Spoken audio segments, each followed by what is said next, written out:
أعوذ بالله من الشيطان الرجيم بسم الله الرحمن الرحيم الحمد لله رب العالمين الرحمن الرحيم مالك يوم الدين إياك نعبد وإياك نستعين واهدنا الصراط المستقيم صراط الذين أنعمت عليهم غير المغضوب عليهم ولا الضالين آمين اللهم صل على سيدنا محمد وعلى آل سيدنا محمد كما صليت على سيدنا إبراهيم وعلى آل سيدنا إبراهيم وبارك على سيدنا محمد وعلى آل سيدنا محمد كما باركت على سيدنا إبراهيم وعلى آل سيدنا إبراهيم في العالمين إنك حميد مجيد سبحان ربك رب العزة عما يصفون وسلام على المرسلين والحمد لله رب العالمين. Voilà. Tawadu'uhu sallallahu alayhi wa sallam, de sa modestie sallallahu alayhi wa sallam.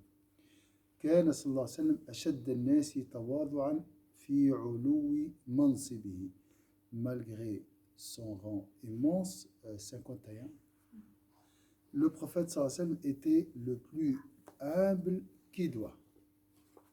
Donc je répète, malgré son rang immense, le prophète sallallahu alayhi wa sallam était l'homme le plus humble qui soit. قال ابن عامر رأيته يرمي الجمرة على ناقة صهباء لا ضرب ولا طرد ولا إليك إليك. Sayyidina Omar ibn Amr, que Dieu soit satisfait de lui et de son père, a dit: je l'ai vu éloigner une chamelle grise en lançant des braises,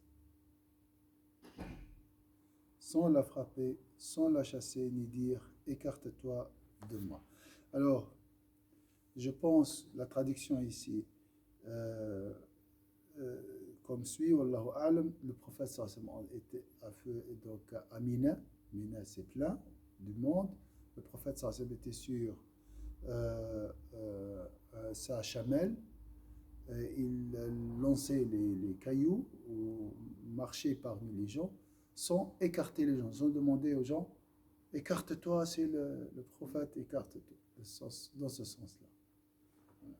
Donc ça, c'est comment dire, une manifestation de la modestie de Sayyidina Muhammad. Alors, si tu veux apprendre la modestie, imagine cette scène, d'accord? Et puise de cette scène, surtout. Il faut puiser de cet événement. Toute la sira de Sayyidina Muhammad est une source des bons caractères, pour apprendre les bons caractères. Juste parler de ça, juste passer ça sur ton cœur, d'accord? وكان يركب الحمار موكفا عليه قطيفة.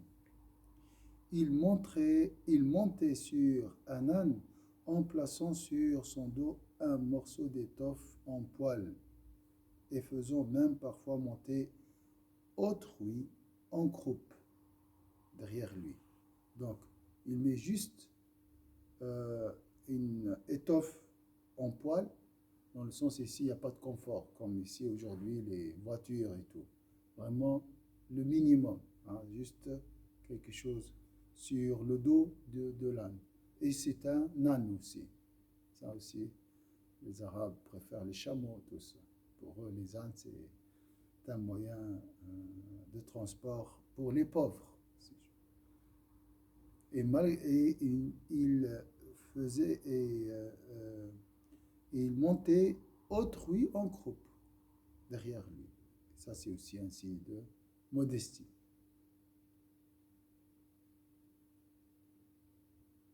وكان مع ذلك يستردف وكان يعود المريض. Il rendait visite aux malades. Pourquoi cette qualité est considérée comme une manifestation, ce comportement est considéré comme une manifestation de la modestie de Sayyidina Muhammad. Il rendait visite aux malades. Pour le temps. Des fois, on ne visite pas parce qu'on n'a pas le temps. On n'a pas le temps. C'est juste. Autre chose? Pourquoi la visite rendre visite à un malade est considérée comme un signe de modestie? Vous mentionnez ici dans ce chapitre.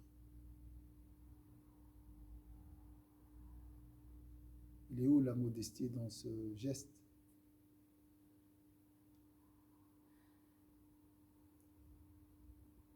Et le malade, il n'a rien à apporter au... Voilà, il n'y a pas d'intérêt. D'accord? C'est vraiment... C'est voilà. dangereux. Hein? C'est même Maintenant, dangereux. dangereux. Maintenant, c'est dangereux, c'est vrai. Maintenant, on n'a pas cette... on ne peut pas vraiment profiter de cette grâce. Donc, on voit maintenant c'est une... Voilà.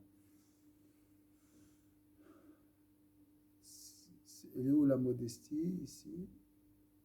Souvent, l'homme en bonne santé oublie celui qui est malade, oublie la maladie.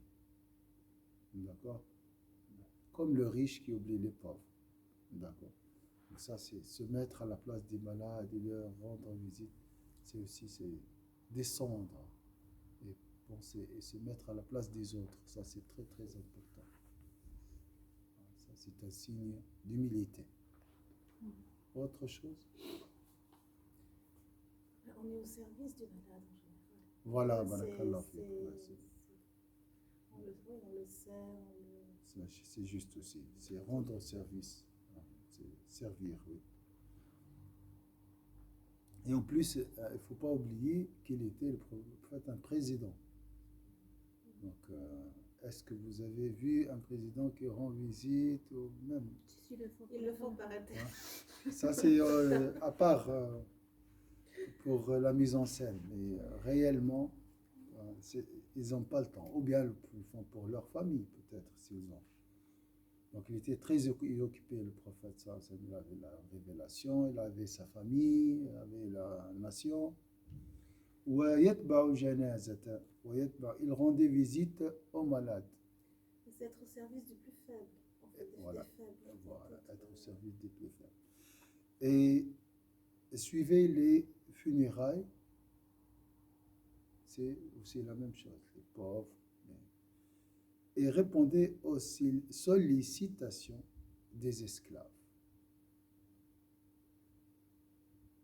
La même chose aussi. Si un esclave l'invite chez lui, il répond à son invitation. Des fois, voilà.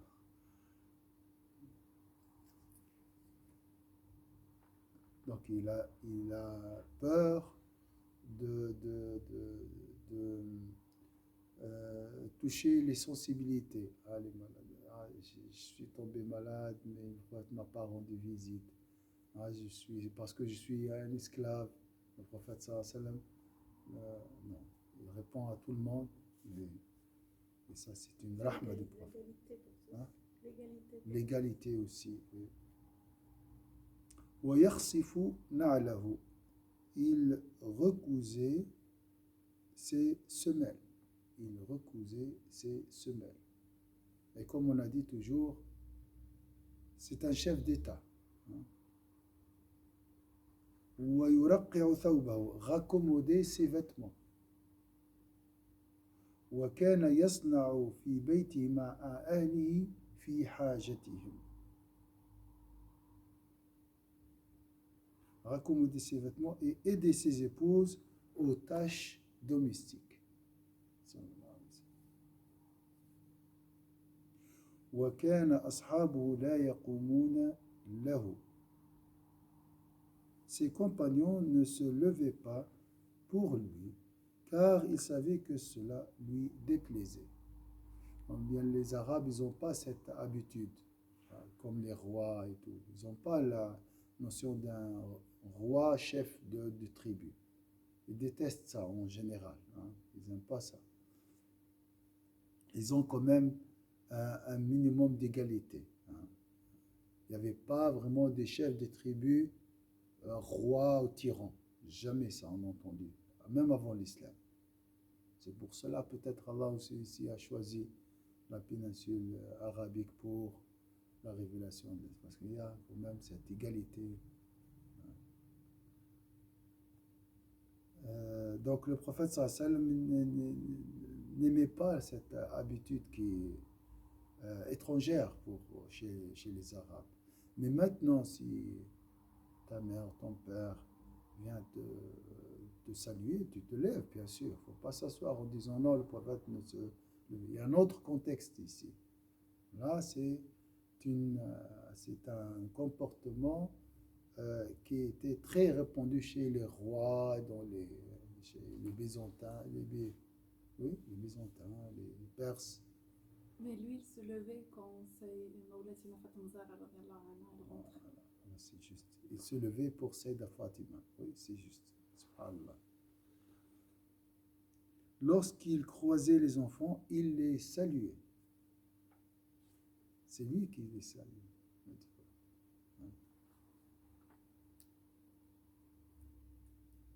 وكان يمر على الصبيان فيسلم عليهم. وأوتي صلى الله عليه وسلم برجل فأرعد من هيبته فقال له هون عليك فلست بملك إنما أنا ابن امرأة من قريش تأكل القديد. Alors ça c'est toujours, comme j'ai dit, ça c'est la sira du prophète sallallahu alayhi wa sallam, c'est des sources. Chaque événement est une source. Tu peux puiser beaucoup de sagesse dans ces... Pour Allah, l'exemple sublime, comme le Coran. Vous voyez le Coran, tu peux l'interpréter, d'accord, chaque fois. Tu comprends quelque chose. Alors, un homme trembla par respect quand il le vit. Le prophète sallallahu alayhi wa sallam lui dit, calme-toi, je ne suis pas un roi. On a dit ça, hein? Mais le fils d'une femme qurashite qui mange de la viande séchée. Pourquoi le prophète sallallahu alayhi wa sallam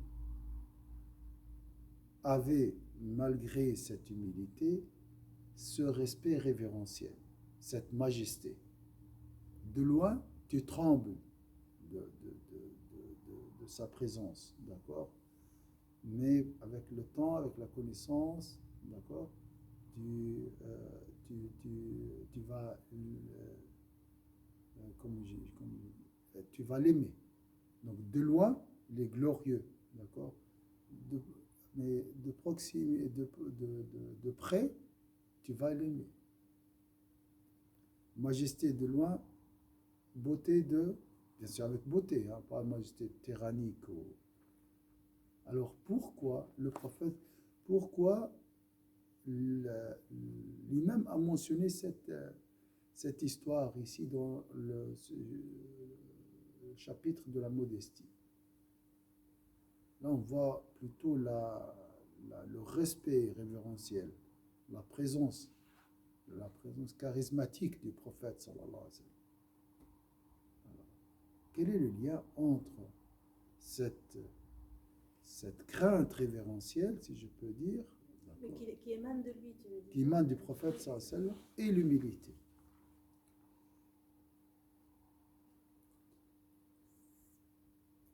en rapport avec la lumière divine en fait, parce que c'est les deux, à la fois tu as la crainte révérentielle et l'humilité, et lui il est le miroir de ça, le reflet de cette... Cette humilité du prophète sallallahu alayhi wa sallam émane de quoi?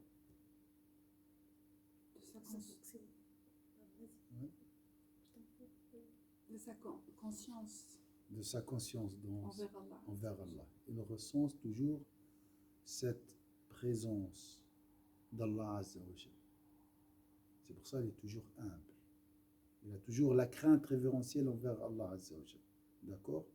Donc, celui qui respecte la grandeur d'Allah Azza wa Jal, il sera respecté. Il devient humble, donc Allah l'élèvera. Est-ce que c'est clair? C'est logique. Tu respectes, tu seras respecté. Tu respectes les gens, ils vont te respecter. Tu respectes Allah Azza wa Jal, les gens vont te respecter. Donc le degré de la crainte révérentielle de la personne, si je peux dire, de sa présence qui émane de lui, dépend de son respect à la crainte, à la grandeur d'Allah Azza wa Jal. Donc de son humilité. Donc c'est l'humilité qui engendre la crainte révérentielle. C'est bizarre, hein? La faiblesse devant Dieu te donnera la confiance en soi. Ce qu'on appelle la confiance en soi, tout ce que vous entendez. La source vraiment de la confiance en soi et de la présence et tout ça, c'est la crainte révérentielle d'Allah Azza wa Jalla et l'humilité devant Allah Azza wa Jalla, le respect des préceptes d'Allah Azza wa Jalla et tout. C'est ça le respect. Le respect d'Allah Azza wa Jalla, ça veut dire quoi? Respecter ses préceptes, la prière à l'heure, le respect des recommandations d'Allah Azza wa Jalla dans le comportement. D'accord? C'est lié les deux. Donc, plus d'humilité envers Allah et plus de respect avec les gens. Et la personne qui est orgueilleuse ne sera jamais respectée. Les gens vont avoir peur d'elle. Mais ça dépend de l'intérêt. Hein, d'accord? Les gens ne peuvent pas côtoyer, sans intérêt bien sûr, une personne orgueilleuse. Donc la personne orgueilleuse rejette les autres et éloigne à cause de son orgueil les gens autour d'elle. D'accord? Et la personne humble attire les autres. C'est toujours comme ça. Donc le prophète sallallahu alayhi wa sallam, c'est vrai, il est humble, mais cette humilité lui a donné ce charisme, hein, si on utilise ce mot maintenant. وكان صلى الله عليه وسلم يجلس بين أصحابه مختلطا بهم كأنه, donc adorer Allah comme si tu le voyais, c'est ça l'excellence. Le prophète sallallahu alayhi wa sallam était au summum de l'excellence, donc il était avec la présence divine constamment, le prophète sallallahu alayhi wa sallam. Donc il était toujours humble. وكان يجلس بين أصحابه مختلطا به كأنه أحدهم فيأتي الغريب فلا يدري أيهم هو حتى يسأل عنه حتى طلبوا إليه أن يجلس مجلسا يعرفه الغريب فبنوا له دكانا من طين فكان يجلس عليه. Il s'asseyait au milieu de ses compagnons comme s'il était l'un d'entre eux. Lorsqu'un étranger venait, il ne le distinguait pas des autres et devait demander où est-il, pardon, où il était. Je répète, il s'asseyait au milieu de ses compagnons comme s'il était l'un d'entre eux. Lorsqu'un étranger venait, il ne le distinguait pas des autres et devait demander où il était. Il ne peut pas le connaître. Avec ses compagnons, donc il se mêle à ses compagnons. Ses compagnons lui demandèrent alors de s'asseoir dans un endroit où il sera reconnaissable aux étrangers et lui construire un siège en argile sur lequel il s'asseyait, juste pour être reconnaissable. Est-ce que vous avez une remarque ici?